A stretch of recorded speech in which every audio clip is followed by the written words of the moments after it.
সকলে যে যার সাধ্যমতো কিছু খাবার, যেমন শুকনা খাবার, কেক, বিস্কিট, চিড়া, স্যালাইন এসব নিয়ে এসে মানে বন্যার্থদের সাহায্য করতে এসেছি।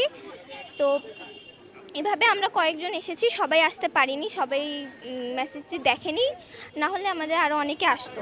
তো আমরা যারাই এসেছি নিজের সাধ্যমতো যতটুকু দেওয়া যায় আমরা দিয়েছি। চাওয়া হচ্ছে একটাই, যে সবাই যেন বন্যার্থদের সাহায্য করে, সবাই যেন তাদের পাশে দাঁড়ায়। দেখছি যে আমাদের সারা বাংলাদেশে, বিশেষ করে দক্ষিণাঞ্চলের দিকে বন্যার্থদের অনেক খারাপ অবস্থা বন্যাতে। তো সেখান থেকে আমি ফেসবুকে দেখি, টিভিতে দেখার পরে আমার গার্লস গাইড, ক্যান্ট পাবলিক গার্লস গাইডকে আমি বলি যে তোমাদের আপাতত যতটুকু সম্ভব এখন তোমাদের নিজ স্থান থেকে তোমরা বন্যার্থদের সাহায্য করো, এরপরে আমরা বড় কিছু ইনশাল্লাহ করব। এতে আমাদের দেশের জন্য উপকার, আমাদের যারা এখন সমস্যায় আছে বন্যা কবলিত এলাকাগুলো, তাদের জন্য আমাদের তো সবার, দেশবাসীর সবার আসলে উচিত তাদের যতটুকু সম্ভব তাদের নিজের অবস্থান থেকে একটু একটু করেই আমরা যদি সাহায্য করি তাহলে আমরা এই বিপদ ইনশাল্লাহ কাটিয়ে উঠতে পারবো। যতটুকু সম্ভব এই দুর্যোগপূর্ণ পরিস্থিতির সাথে সহযোগিতা করার জন্য আমরা সামান্য পানি এবং শুকনা খাবার হিসেবে বিস্কিট নিয়ে এসেছি, যেহেতু আমাদের এই ছাত্র বন্ধুরা এটা ব্যবস্থা করছে, যেটা আমরা ওখানে পাঠানোর ব্যবস্থা করবে, সে আমরা একটু অংশগ্রহণ করলাম মাত্র। যারা বিত্তশালী তাদের কাছে তো উদাত্ত আহ্বান থাকবে, যার যতটুকু সামর্থ্য আছে এই পরিস্থিতিতে দলমত নির্বিশেষে সবাই যেন এগিয়ে আসে এবং বাংলাদেশের এই যে অঞ্চলে আজকে বন্যা কবলিত হয়ে গেছে তাদের পাশে থাকে। দক্ষিণাঞ্চলের কয়েকটি জেলা একসাথেই বন্যায় প্লাবিত। আমাদের এখান থেকে রেস্কিউ টিম পাঠানোর জন্য আমরা অলরেডি প্রস্তুতি নিয়েছি, পাশাপাশি ত্রাণ সামগ্রী আমরা কালেকশন করতেছি। সারা শহরে সকাল থেকে করেছি, কিন্তু এখন আসলে অনেকেই অর্থ দিতে যাচ্ছে, কিন্তু এটা আসলে বিভিন্ন জায়গায় বিভিন্ন রকম হয়ে যাচ্ছে, মানে ব্যাপারটা হসপাস জগাখিচুড়ি হয়ে যাচ্ছে। এই জন্য আমরা পয়েন্ট করে এই মুহূর্তে আমরা অবস্থান করছি টাউন হলের সামনে।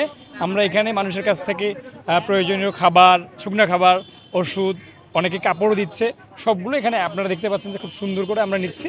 আমরা প্রতিদিনই এইভাবে নিয়ে কালেক্ট করে, যতদিন পর্যন্ত এরকম অবস্থা চলবে, বৈষম্য বিরোধী ছাত্র আন্দোলনের ব্যানার থেকে এখান থেকে নিয়ে আমাদের একটা টিম যাবে ঢাকার সাথে সমন্বয় করতেছে। এই টিমটা সরাসরি খাবারগুলো আমরা এখান থেকে পাঠাবো, দেন ওরা ওখান থেকে গিয়ে ডিস্ট্রিবিউট করবে।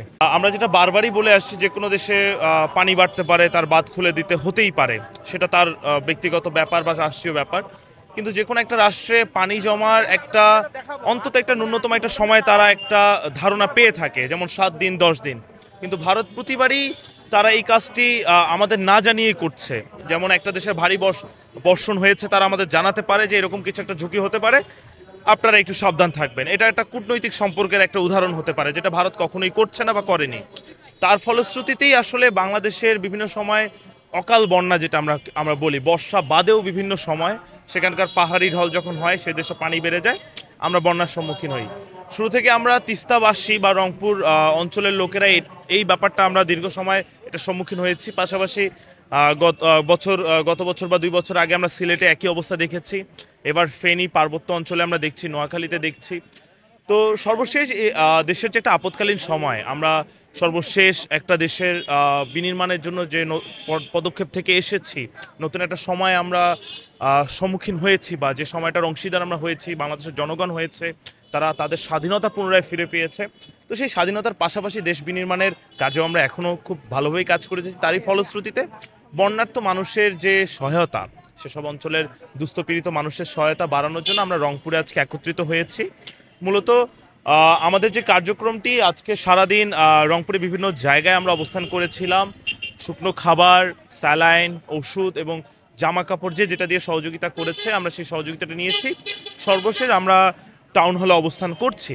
টাউন হল থেকে আমাদের সংগ্রহ চলমান রয়েছে, এবং আমাদের একটা রেস্কিউ টিম ঢাকা হয়ে দক্ষিণ অঞ্চলের দিকে মুভ করবে। তারা খুব দ্রুত, হয়তোবা সেটা আজকে রাত অথবা কালকে সকালের মধ্যে মুভ করবে, তারা আমাদের এখানকার ত্রাণগুলো সেখানে পৌঁছানোর ব্যবস্থা করবে। পাশাপাশি আমরা আরও সতর্ক আছি তিস্তার দিকে। তিস্তা অববাহিকায় যে সকল আমাদের শিক্ষার্থীরা আছে, আমরা প্রতিনিয়ত তাদের সঙ্গে যোগাযোগ করার চেষ্টা করছি, সেখানকার পরিস্থিতি কীরকম, এবং সেই আপৎকালীন সময়ের পূর্ব প্রস্তুতিটাও আমরা এখন থেকে নিচ্ছি।